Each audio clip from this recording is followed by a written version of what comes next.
BN pertahan Don Tioman, PN menang besar di Parlimen Padang Serai.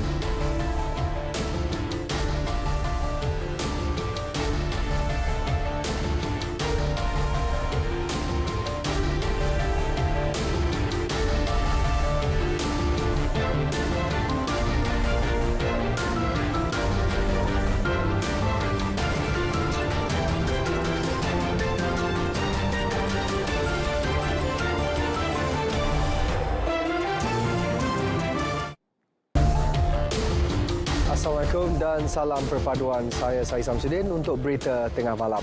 Barisan Nasional BN berjaya mengekalkan kerusi Dewan Undangan Negeri Don Tioman pada pilihan raya umum ke-15. Calonnya Datuk Seri Muhammad Johari Hussein memperoleh 8,080 undi, menewaskan calon Perikatan Nasional PN Nur Idayu Hashim dengan majoriti 573 undi. Nur Idayu meraih 7,507 undi manakala calon Pakatan Harapan PH Muhammad Fazli Muhammad Ramli yang sebelum ini mengumumkan menarik diri mendapat 784 undi. Dua lagi calon, Osman Bakar daripada Pejuang dan Sulaiman Bakar bebas hilang deposit. Osman mendapat 79 undi manakala Sulaiman memperoleh 58 undi. Keputusan diumumkan Pegawai Pengurus Pilihan Raya Ahmad Nasir Muhammad Siddiq di Dewan Jubli Perak Sultan Haji Ahmad Shah Rompin. Keputusan Pilihan Raya Don Tioman menyaksikan BN Pahang kini memiliki 17 kerusi Don, menyamai jumlah kerusi Don dimenangi PN Pahang pada PRU ke-15.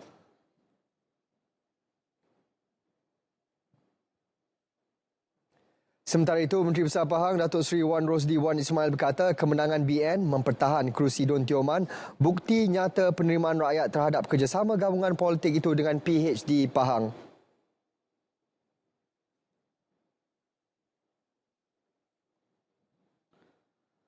Kalau tidak saya yakin dia akan beri perkhidmatan yang baik untuk penduduk di Tioman.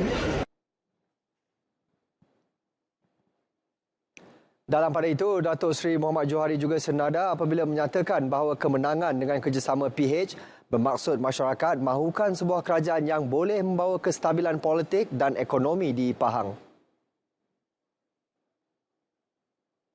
Dan dalam masa yang sama juga, saya ingin mengambil kesempatan untuk mengucapkan syabas dan tahniah serta terima kasih kepada Yang Amat Berhormat Menteri Besar Pahang serta pucuk pimpinan jentera parti di peringkat pusat dan juga negeri khususnya di bawah seliaan dan pengurusan Yang Amat Berhormat Menteri Besar Pahang selaku Pengerusi Perhubungan UMNO Negeri Pahang. Dan ini kemenangan ini merupakan satu kemenangan bersama dan kerja kuat oleh semua jentera-jentera yang melibatkan jentera pusat, jentera negeri dan juga bahagian-bahagian dalam seluruh negeri Pahang. PRU 15 Don Tioman ditangguhkan susulan kematian calon PN Muhammad Yunus Ramli di Hospital Rompin akibat komplikasi jantung pada 19 November lalu. Datuk Seri Muhammad Johari menyandang kerusi Don Tioman sejak 2008 dan menang dengan majoriti 1,280 undi dalam pertandingan 4 penjuru pada PRU ke-14 lalu. Don Tioman mempunyai 28,465 pengundi termasuk 262 pengundi awal dan 3 pengundi pos. Sementara itu, Perikatan Nasional PN merampas kerusi Parlimen Padang Serai daripada Pakatan Harapan PH pada PRU ke-15 siang tadi.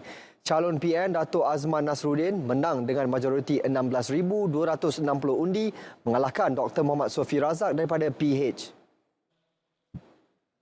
Datuk Azman memperoleh 51,677 undi manakala Dr. Muhammad Sofi meraih 35,377 undi. Calon Barisan Nasional Datuk Sivaraj yang memberi laluan kepada PH pula meraih 2,983 undi. Tiga lagi calon, Hamzah Abdul Rahman dari Pejuang memperoleh 424 undi. Calon warisan Muhammad Bakri Hashim 149 undi. Manakala calon bebas Renanda Rao dengan 846 undi. Keputusan pilihan raya itu diumumkan Pegawai Pengurus Pilihan Raya Parlimen Padang Serai Datuk Abdul Bari Abdullah di Dewan Kompleks Sukan Kulim High Tech. PRU ke-15 di Padang Serai yang sepatutnya berlangsung pada 19 November lalu ditangguhkan susulan kematian calon disahkan bertanding M. Karupaya 69 tahun daripada PH dipercayai akibat serangan jantung dan komplikasi kesihatan. Setelah senarai jemaah menteri diumumkan, tumpuan kini terarah kepada siapa pula bakal mengisi jawatan timbalannya. Dan hari ini, Perdana Menteri Datuk Seri Anwar Ibrahim memberi isyarat calon timbalan menteri itu bakal dimuktamadkan dalam masa terdekat. Perdana Menteri berkata demikian menerusi hantaran ringkas berhubung mesyuarat Kabinet mingguan di Facebook rasminya. Pada Jumaat lepas, beliau telah mengumumkan jemaah menteri yang melibatkan 28 kementerian. Datuk Seri Anwar turut menegaskan bahawa isu-isu rakyat terutamanya masalah kos sara hidup harus diberi tumpuan dan diselesaikan segera. Mesyuarat Kabinet hari ini juga katanya berjalan dengan suasana yang harmoni dan produktif. Kementerian Komunikasi dan Digital memerlukan tempoh beberapa minggu bagi memastikan hala tuju pelaksanaan projek rangkaian 5G negara. Menurut Menterinya Fahmi Fazil, satu pertemuan bersama Kementerian Kewangan MOF akan diadakan pada minggu hadapan. Dalam mesyuarat Jemaah Menteri pagi tadi bahawa Kementerian Kewangan dan Kementerian Komunikasi dan Digital kita perlu adakan penilaian teknikal dan meneliti beberapa aspek untuk memastikan bahawa aspek roll out rangkaian 5G ini dapat kita tak nak terganggu, tapi kita kalau boleh nak percepatkan. Beliau menjelaskan demikian dalam sidang media di Putrajaya. Sehingga 31 Oktober, DNB telah meneruskan kerja pembangunan infrastruktur 5G merangkumi 36%. Setakat ini, 2,750 kawasan untuk rangkaian terbabit sudah disiapkan. Dalam pada itu, Fahmi memaklumkan 2,113 video bersifat provokatif dan ekstremis telah dipadamkan secara automatik oleh penyedia aplikasi TikTok sepanjang PRU ke-15 hingga 26 November lalu. Daripada jumlah tersebut, 857 video dipadamkan seminggu sebelum PRU ke-15. Manakala 130 rakaman dikekang ketika hari pengundian. Pada 20 November hingga 26 November, sebanyak 1,126 video. Kekangan secara automatik ataupun automatic blocking ini saya difahamkan oleh pihak TikTok adalah bersandarkan kepada sistem artificial intelligence yang dipunyai oleh TikTok itu sendiri. Tapi masa yang sama, dari maklumat yang kami terima sepanjang tahun 2022, dari 1 Januari hingga 5 Disember 2022, dari pihak Suruhanjaya Komunikasi dan Multimedia ataupun MCMC, SKMM ya, juga telah memberikan sejumlah aduan kepada pihak TikTok untuk menurunkan video, dan jumlahnya adalah sebanyak 202. 95 video turut diturunkan kerana melanggar garis panduan komuniti manakala 28 video dipadamkan kerana melanggar undang-undang negara. Kementerian akan mengadakan pertemuan dengan penyedia perkhidmatan media sosial bagi membincangkan isu berkaitan penyebaran maklumat palsu serta kandungan bersifat agresif. Fahmi turut memberi amaran kepada warganet tempatan supaya tidak mengeksploitasi hak kebebasan bersuara dengan memuat naik bahan kandungan bersifat jelik. Ini terutama perkara yang menyentuh isu 3R iaitu raja-raja, agama dan kaum demi memelihara keharmonian dan membina negara yang lebih progresif. Dalam pada itu, Kementerian Komunikasi dan Multimedia kini dikenali sebagai Kementerian Komunikasi dan Digital. Jelas Fahmi, pertukaran nama itu telah disahkan oleh Ketua Setiausaha Negara Tan Sri Muhammad Zuki Ali. Saya ingin maklumkan secara rasminya bahawa nama kementerian ini ialah Kementerian Komunikasi dan Digital. The Ministry of Communications and Digital. Ya, jadi ini telah disahkan oleh Tan Sri Ketua Setiausaha Negara pada pagi tadi, dan sukacita saya maklumkan kepada rakan-rakan media tentang perkara ini. 6 kerajaan negeri menyatakan kesediaan membubarkan Dewan Undangan Negeri serentak bagi membolehkan pilihan raya negeri diadakan. Menteri Besar Negeri Sembilan Datuk Seri Aminuddin Harun berkata perkara itu hasil perbincangan tidak rasmi bersama pemimpin negeri yang terlibat. Itu antara yang kita bincang ketika pertemuan tak rasmi di Majlis Raja-Raja yang terbaru ni. Dan Alhamdulillah mereka semua nampak bersetuju untuk kita semua sekali bersama lah. Tapi itu kita di peringkat Menteri Besar, sebab kita ada Presiden, kita ada Timbalan Presiden, kita ada Majlis Presiden, dan dalam rakan kita yang 3 lagi itu pun dia pun ada presiden dia, ada yang mereka perlu rujuk. Langkah berkenaan bertujuan mengurangkan kos serta memudahkan urusan pengundi dan proses pengundian. Beliau ditemui selepas mesyuarat Exco di Seremban. Selain Negeri Sembilan, 5 lagi adalah Pulau Pinang, Kedah, Selangor, Terengganu dan Kelantan. Timbalan Premier Sarawak Datuk Seri Dr. Sim Kwee Hian mengajak rakyat untuk kekal bersatu padu dalam menghadapi cabaran ekonomi global tahun hadapan. Dalam video ringkas yang dimuat naik di laman Telegram rasminya, beliau berkata semangat perpaduan amat penting sama seperti semangat yang ditunjukkan ketika berdepan pandemik COVID-19.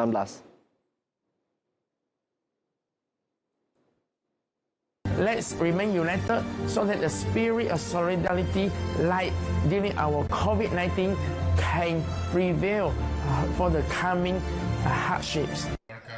Sementara itu, pembentukan kerajaan perpaduan daripada gabungan parti politik diyakini mampu membentuk sebuah kerajaan yang stabil walaupun berlainan ideologi. Ahli Parlimen Tanjung Manis, Insinyur Yusof Abdul Wahab berkata, Sarawak menyambut baik pembentukan kerajaan perpaduan. Selain dapat menyuarakan kepentingan serta hak Sarawak, kerajaan yang stabil mampu merancangkan pembangunan negeri. Pembentukan kerajaan perpaduan menterjemahkan kepercayaan dan semangat kerjasama di antara parti-parti yang berlainan ideologi. Pendekatan berkonsepkan politik inklusif itu menjadi faktor pendorong yang menyatukan parti politik demi pembangunan negara dan kebajikan rakyat. Kita ikuti laporan Pasukan Sahih Berimbang SB bersama wartawan Mohan Cinasami.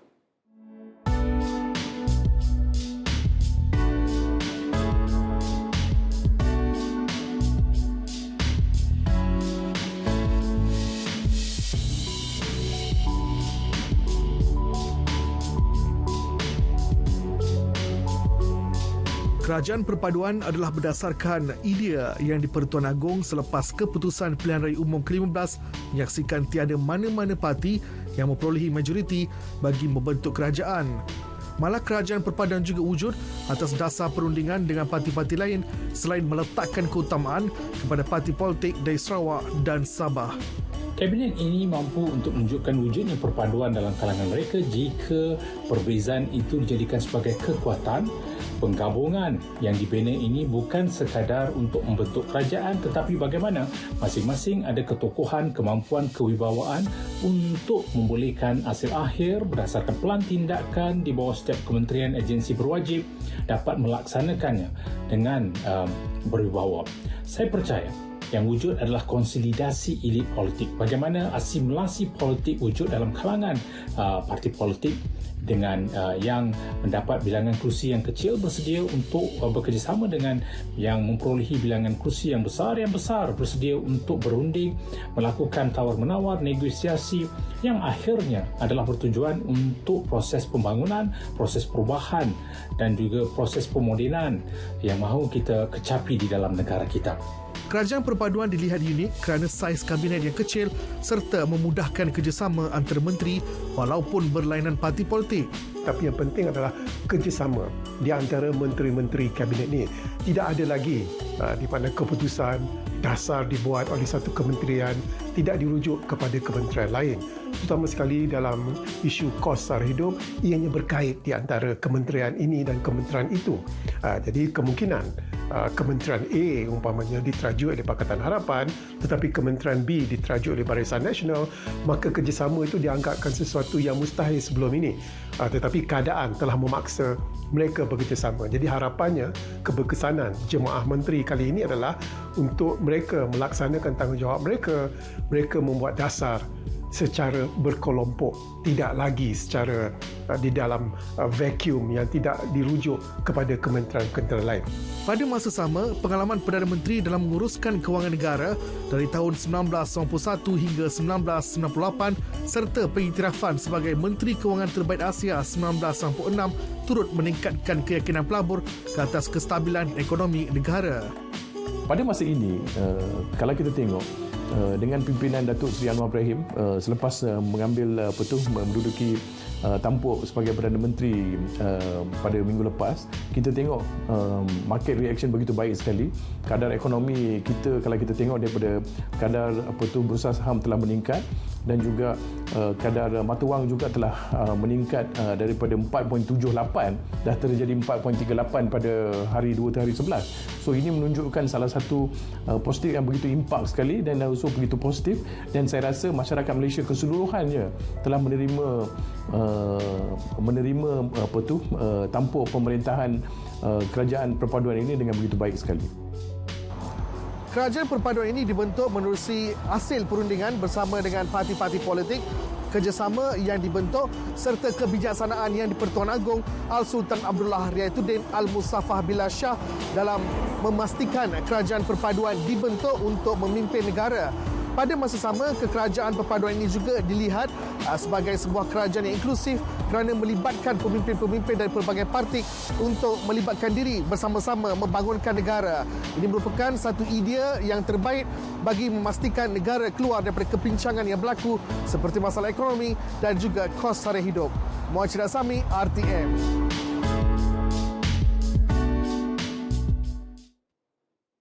Keputusan kerajaan mengimbangi monopoli import beras termasuk sumbangan 60 juta ringgit kepada pesawah padi disambut baik. Pesawah di Selangor mengakui peruntukan 60 juta ringgit itu memberi makna besar buat mereka. Samsia Samsi yang buat tinjauan di Sekincan ada laporannya. Rata-rata pesawah di Parit 10 Kampung Pasir Panjang Sekincan gembira dengan keputusan itu. Menurut mereka, bantuan dapat mengurangkan beban yang dihadapi akibat kenaikan kos. Alhamdulillah sangat-sangat. Sebab sekarang ni pun kalau nak kira kita punya kos untuk menyelenggarakan sawah memang agak tinggi. Beban daripada kenaikan harga baja, harga racun rumpai, input pertanian lah. Dan harga padi pun nampaknya statik daripada dulu kan. Tapi kalau dapat yang bantuan ni memang alhamdulillah lah, dapat membantu sikit-sikit lah. Belum ni petani banyak mengalami masalah-masalah seperti kenaikan input pertanian yang bukan 100%, mungkin hampir mencecah 200% oleh kerana keadaan ekonomi yang tidak stabil dan kejatuhan ringgit Malaysia ya. Justru saya rasa peruntukan ni dapatlah sedikit sebanyak meringankan beban para petani untuk menyara tanggungan keluarga masing-masing dan untuk keperluan membeli barangan input pertanian yang diperlukanlah untuk keadaan di sawah padi. Mereka turut berharap dana berkenaan dapat diteruskan pada masa hadapan. Kalau nak ikut keadaan harga padi sekarang apa semua memang tak cukup. Kalau ada dana ni, insya-Allah petani boleh hidup lagi selama ni. Untuk masa yang akan datang diteruskanlah. Dana yang ada ni kalau boleh dilebihkan lagi sikit untuk masa-masa yang akan datang lah. Dengan adanya dana ini, ia dapat memberi manfaat dan kepentingan kepada pesawah demi meningkatkan taraf hidup mereka. Samsia Samsi, RTM. Menyorokkan dadah jenis ganja di dalam kenderaan yang diletakkan di dalam bengkel membaiki kenderaan. Namun, modus operandi itu yang digunakan oleh sindiket pengedaran dadah bagi mengaburi mata pihak berkuasa gagal. 35 ketulan dadah jenis ganja bernilai RM142,000 berjaya dirampas oleh Jabatan Kastam Diraja Malaysia Kedah. Pengarahnya Nur Izzah Abdul Latif berkata, Rampasan dibuat dalam serbuan terhadap sebuah bengkel membaiki kenderaan yang terletak di Pekan Changlun pada 4 Disember lalu. Pemeriksaan menemukan ketulan mampat yang disyaki ganja diletakkan di dalam 4 kotak putih dan disimpan dalam kenderaan bernambur pendaftaran negara jiran. Seorang lelaki warga negara tempatan direman sehingga 9 Disember ini bagi membantu siasatan. Kes disiasat di bawah Seksyen 39B-1-A Akta Dadah Berbahaya 1952 yang membawa hukuman mati jika sabit kesalahan. 850 penghuni di 4 penjara di Kelantan sudah diambil bekerja di bawah program Corporate Smart Internship CSI tahun ini. Pengarah penjara Kelantan, penolong kanan Komisioner Mat Yaakob berkata, penghuni penjara yang diambil bekerja itu terdiri daripada mereka yang menjalani sistem parol dan pelepasan banduan secara lesen PBSL. Antara sektor pekerjaan yang disediakan adalah di bengkel motosikal atau kereta, perkilangan, ladang dan spa. Yang semasa kita ada 280 banduan sedang bekerja di CSI ini di seluruh negeri Kelantan dan untuk keseluruhan pada tahun ini kita telah pun menempatkan seramai 850 orang banduan bekerja di syarikat CSI ini. Beliau berkata demikian selepas program outreach memperkasa Community Correctional We Care peringkat penjara negeri Kelantan. Di bawah program CSI, kadar jenayah berulang dalam kalangan penghuni penjara bekerja sangat rendah, iaitu 4% sahaja berbanding 15% bagi yang tidak mengikuti CSI.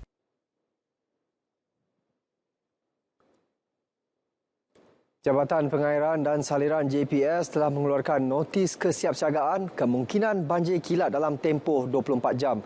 Ia melibatkan beberapa kawasan di Perak, Selangor, Johor, Kedah dan Sarawak.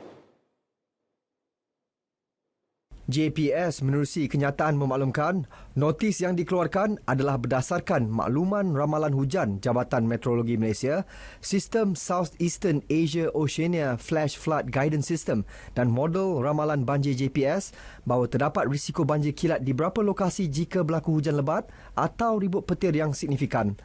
Di Perak, kawasan berisiko terjejas ialah daerah Batang Padang, daerah Larut, Matang dan Selama, daerah Mualim dan daerah Perak Tengah. Di Selangor, kawasan yang dijangka terlibat ialah daerah Hulu Selangor, daerah Kelang dan daerah Kuala Selangor. Di Kedah pula melibatkan daerah Yan, manakala di Johor membabitkan daerah Muar. Perkembangan banjir di Pahang, 396 penduduk terjejas di daerah Raub dan Lipis masih berada di 11 pusat pemindahan sementara PPS. Menurut Jawatankuasa Pengurusan Bencana Negeri Pahang, 8 PPS dibuka di daerah Lipis melibatkan 234 penduduk daripada 65 keluarga. Di daerah Raub, 3 PPS dibuka menempatkan 104 penduduk daripada 33 keluarga.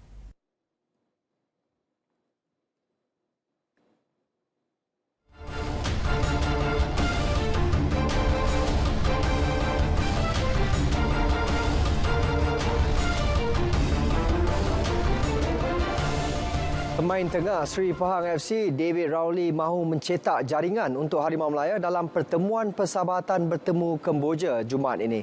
Beliau yang berusia 32 tahun sedia memberikan yang terbaik memandangkan ini merupakan penampilan pertamanya bersama skuad kebangsaan. Yeah, I'm not sure tak pasti how coach nak want us to play, but I will try my best. If he wants me to score goals, saya cuba. If defending, then I try to defend for the team. Beliau berkata demikian pada kem latihan pusat skuad kebangsaan menjelang Piala AFF 2022. Rowley pada itu menyifatkan King Panggon sebagai jurulatih terbaik dan profesional sepanjang masa. Meskipun dibarisi muka baharu, namun prestasi pasukan sentiasa berada dalam keadaan terbaik. Anugerah Bola Sepak Kebangsaan 2022 ABK22 yang dijadual berlangsung minggu depan bakal menyaksikan pemenang baru bagi kategori penjaga gol terbaik. Ini selepas pemain Johor Darul Takzim JDT Muhammad Faizal Malias tidak disenarai pendek. Bagi edisi kali ini, 3 penjaga gol yang masing-masing mempunyai reputasi tersendiri bakal merebut gelaran berkenaan. Antaranya Ahmad Syihan Hazmi Muhammad dari Negeri Sembilan FC, Kalamullah Al-Hafiz Mat Rowi dan Muhammad Rahazazali Rahalim dari Terengganu FC. Kalamullah Al-Hafiz terkejut apabila namanya sekali lagi disenarai pendek buat musim ketiga berturut-turut. Namun tidak meletakkan harapan tinggi kerana berasakan prestasinya musim ini ketika bersama Petaling Jaya City FC tidak begitu memuaskan berbanding 2 calon lain. Ketiga-tiga mereka kini berada dalam kem latihan pusat skuad kebangsaan sebagai persediaan menghadapi saingan Piala AFF 2022. ABK 22 mempertandingkan keseluruhan 16 kategori termasuk pemain paling bernilai MVP dan akan berlangsung secara maya pada 15 Disember ini. Sementara itu, Kedah Darul Aman KDA FC terus rancak memburu pemain berkaliber untuk memperkukuhkan pasukan itu bagi menghadapi saingan Liga Malaysia musim 2023. Terbaru, pasukan Sang Kenari berjaya mengikat penjaga gol Harimau Melaya Kalamullah Al-Hafiz Mat Rowi ke bumi jelapang padi. Kenyataan KDA FC memaklumkan pemain berusia 27 tahun itu yang berasal dari Pasir Putih Kelantan menandatangani kontrak selama 2 tahun. Beliau akan menyarung jersey bernambur 22 pada musim depan. Kehadiran Kalamullah yang merupakan bekas pemain PJ City FC sudah pasti memberi persaingan sihat di benteng akhir pasukan Sang Kenari. Selain memberi suntikan positif bagi pengendali baru Nafuzi Zain. Kalamullah ketika ditemui pada sesi menandatangani kontrak muka-muka baru KDFC berkata beliau teruja diberi peluang beraksi bersama pasukan yang memiliki reputasi besar dengan sokongan penyokong yang padu. Persatuan Sukan Orang Pekak Malaysia MSDF memartabatkan sukan bagi golongan berkenaan menerusi penganjuran sulung kejohanan futsal Pekak Dunia bawah 21 tahun B21 yang berlangsung sehingga 16 Disember. Setiausaha Agung Kamar Zaman Harun memaklumkan kejohanan yang berlangsung di Kompleks Sukan Nasional Panasonic Shah Alam, Selangor itu menyaksikan penyertaan 8 negara. Menurut Kamar Zaman, selain Malaysia selaku tuan rumah, negara lain melibatkan Kazakhstan, Arab Saudi, Azerbaijan, Thailand, Iran, Uzbekistan dan China. Objektif penganjurannya bagi menggalakkan lebih ramai remaja pekak dunia menyertai kejohanan seumpama itu yang dianjurkan persatuan yang bernaung di bawah Persatuan Bola Sepak Pekak Antarabangsa DIFA. Pada kejohanan itu, pasukan negara menyertai acara futsal kategori lelaki dan wanita di bawah bimbingan Ali Cik Ahmad. Berita tengah malam berakhir di sini. Dapatkan perkembangan sahih sepanjang masa melalui portal berita.rtm.gov.my. Yang sahih di RTM. Assalamualaikum dan salam perpaduan.